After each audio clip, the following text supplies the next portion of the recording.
Is your Honda Pilot key fob not working? The most common cause is a dead battery.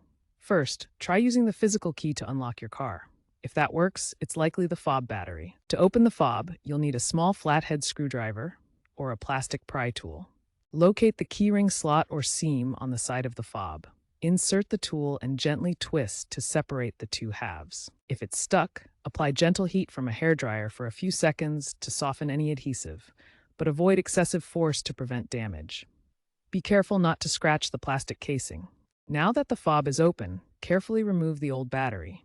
Note the orientation. The positive plus side usually faces up. Most Honda Pilot key fobs from 2005 to 2015 use a CR2032 3-volt lithium coin cell battery, but some early 2005 models may use a CR2025.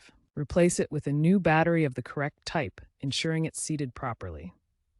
Snap the two halves of the fob back together firmly. Test the fob by pressing the buttons from a distance.